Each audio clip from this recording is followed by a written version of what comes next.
Assalamualaikum warahmatullahi wabarakatuh. Perkenalkan, nama saya Aditya Pamungkas dengan NIM 12030300005 kelas ATN A. Di sini saya akan menjelaskan sedikit tentang politik. Politik adalah penggunaan pertimbangan tertentu yang dianggap lebih menjamin terlaksananya suatu usaha, cita-cita atau keinginan atau keadaan yang kita kehendaki.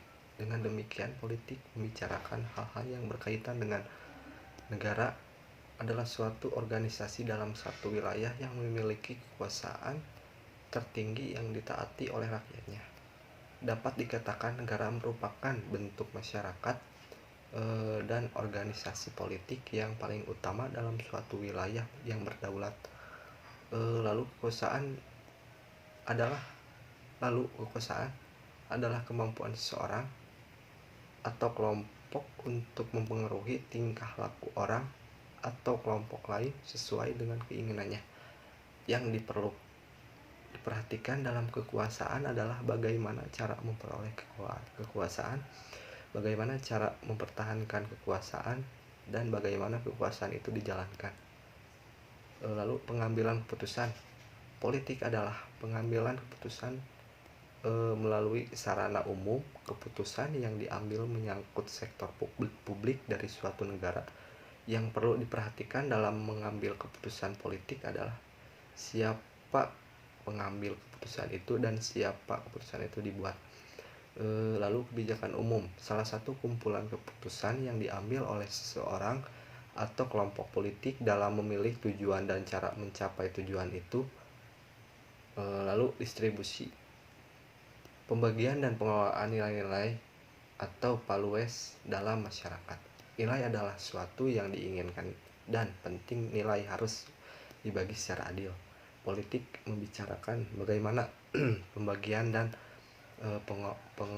pengalokasian nilai-nilai secara meningkat. Beberapa konsep yang terkait dengan politik.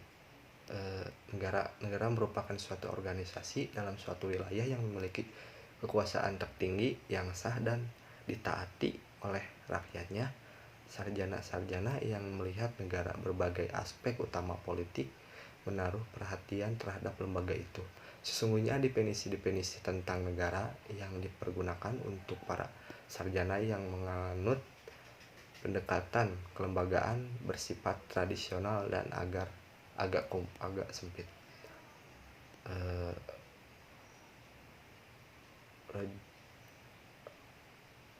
Roger P. Salto misalnya dalam bukunya Introduction to Politik mengatakan bahwa ilmu politik mempelajari negara, tujuan negara dan lembaga-lembaga yang akan melaksanakan tujuan-tujuan itu.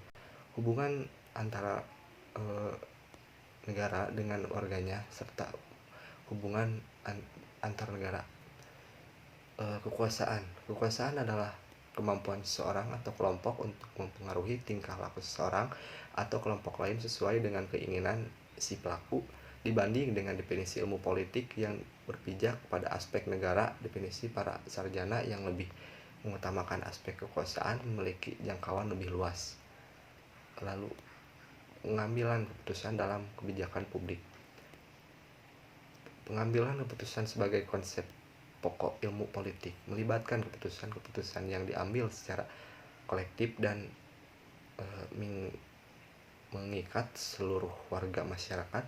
Ruang lingkup keputusan itu pun dapat terbatas hanya pada penentuan tujuan masyarakat, namun dapat pula menjangkau keputusan-keputusan untuk mencapai tujuan tersebut. Kecuali itu, pengambilan keputusan sebagai aspek utama dari politik juga harus dilihat sebagai suatu proses memiliki alternatif yang terbaik.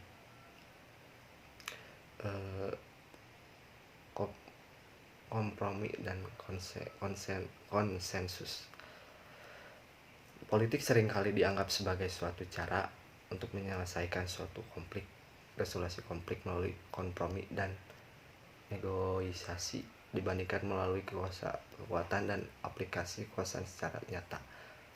Menurut Bernard Crick dalam Independence of politik 1983 karena konflik tidak bisa dihindari mereka saat kelompok-kelompok sosial dan dalam masyarakat yang bertentangan sama memiliki kekuasaan, maka mereka tidak bisa dihancurkan begitu saja tetapi dapat dipecahkan melalui kompromi.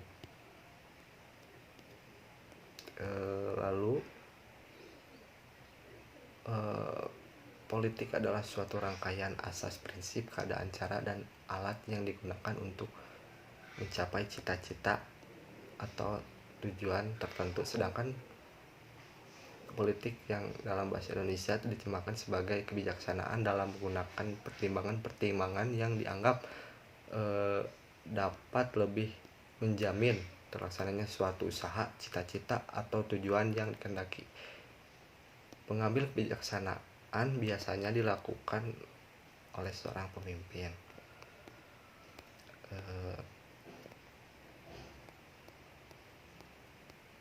Lalu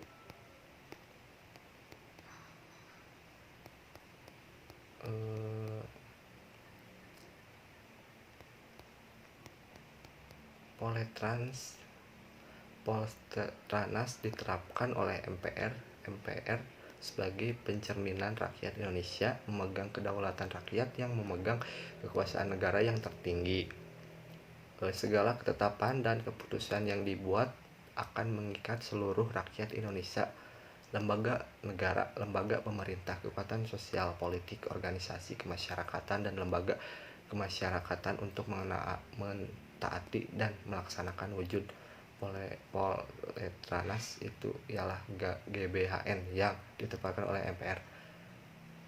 Untuk melaksanakan GBHN tersebut, MPR juga menugaskan presiden atau mandataris MPR. Kesimpulannya